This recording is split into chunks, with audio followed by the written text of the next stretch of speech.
भीतरी तो न तर खाली दूसरा के गाल धके रह तर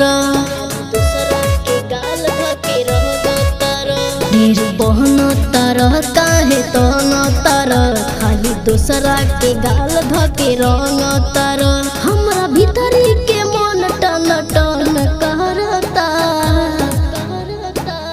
ए छोटी ये है छोटी होली खेले के मन करता। ए छोटी ये छोटी होली खेले के मन करता।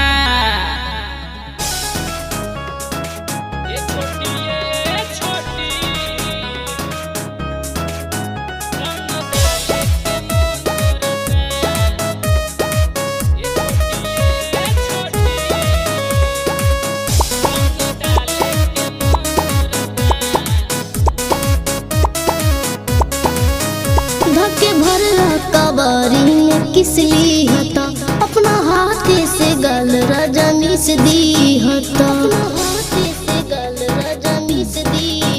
हम जानता नहीं जवन चाहताड़ू जब से चढ़ल फगुनमा बड़ा होताड़ू चीज भीतर वाला गाना गाना कहरता।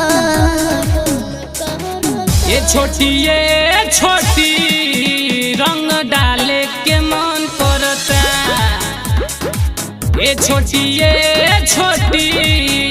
रंग खेले के मन करता। ये छोटी रंग डाले के मन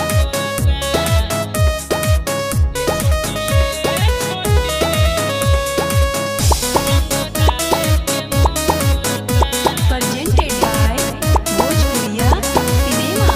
रंग लहंगा गे मोनू हो डाल दी हता हुक चोली के लेकिन निकाल दी हता